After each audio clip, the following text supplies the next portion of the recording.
So inside, you will of course have your device. This is the space gray version. You'll get the Geek Vape Z sub-ohm tank, a straight piece of glass for that tank, an extra coil head, a prying tool for the coils, and some O-rings, a USB-C cable, and finally, a user manual. So let's take a look at the Z tank first. We have looked at this tank before. It was, the original Zeus mesh sub-ohm tank, but they have updated it in 2021. Basically has bigger airflow inlets, bigger fill port. I think the base is a little bit different on the inside, but all in all, still basically the same tank with just a few upgrades. Holds 5 mLs of liquid pin, and then you have some texture around the base there to be able to unscrew it. And this does have top airflow, so the airflow comes in from the top, goes down an outer chamber, and then up through your coil. So you got 2 slots right there. And to fill it, it's a quarter turn like so, and you fill up inside one of those 2 ports. And then of course you can adjust your airflow like so. There is hard stops on that. Let's go ahead and unscrew the base.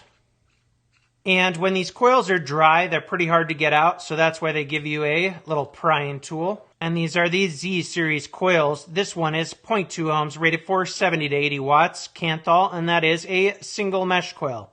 Kind of a honeycomb-shaped mesh. And the other coil you get is 0.25 ohms, rated for 45 to 57 watts, also Kanthal, and this one is a dual mesh coil. We're going to install this one because I already have the single in my other device. So I am going to put a couple drops of liquid down from the top, get that wick saturated, then push our coil in. Notice it has little tabs right here, and that needs to line up like so. Push it down. And I went ahead and took this seal here that was stuck to the glass up here and put it back on the bottom cap here. Now let's go ahead and put it all together, and let's go to fill it. And you can definitely tell these fill ports are quite a bit larger. When done, just put the cap back on like so. And we'll put the tank out of the way. Okay, so here is the mod. Definitely smaller and feels lighter than the last version, the original Aegis Legend, which is a good and a bad thing depending on who you are. The platform up here is not nearly as wide, so only a 26 millimeter would look good on this without having overhang. And even with the 26, see how it's kind of beveled there? It's 26 on the outside. See how it's beveled there? You might still see the edge poking over a bit with a 26 millimeter. But it is definitely quite a bit thinner than the original. There is your gold-plated 510 pin spring-loaded. It's got a similar look to the original, but it does not have a rubberized coating all around it, except for on a few spots.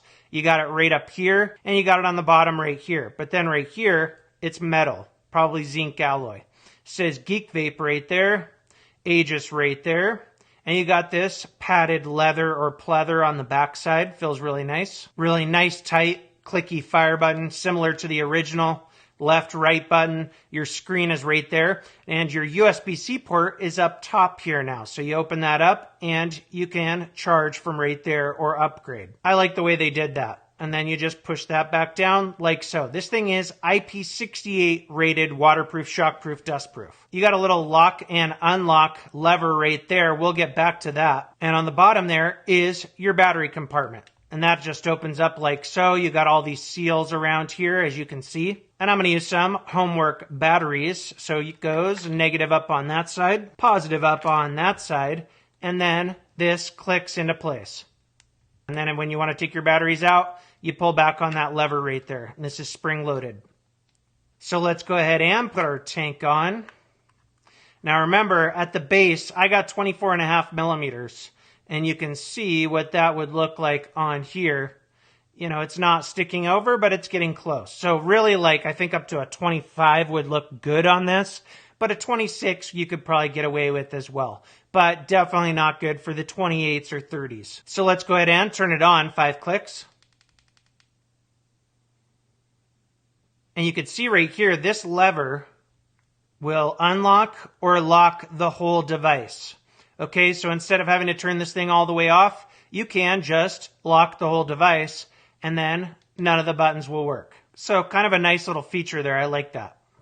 Now, a lot of the controls and the layout are like the last Aegis. So fire button and right button, that turns your brightness up. It looks a lot brighter in normal use, but under my video lights, I'm getting a little bit of glare. If you go like that, that turns your brightness down. So on that home screen, it shows your power, your battery bars, your wattage, your ohm load, your amps, your voltage, and a puff counter. All right, now this does go in 0.5 watt increments all the way up to 200 watts, round robins to 5 watts. If you click the fire button 3 times, 1, 2, 3, you'll see that power is highlighted, and now you can scroll to different modes. TC nickel, TC titanium, TC stainless steel, TCRs, variable power curves, bypass, back to power mode. And then, of course, when that's highlighted, you can click the fire button, go down here, set your resistance, go down here, and clear your puff counter. If you go into this setting mode, so 1, 2, 3, wait until that's highlighted, then press the left and right buttons, that will change your color accent.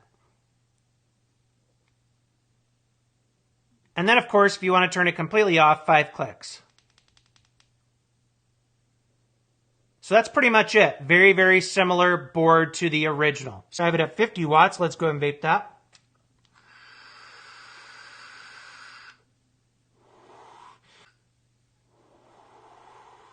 Very nice.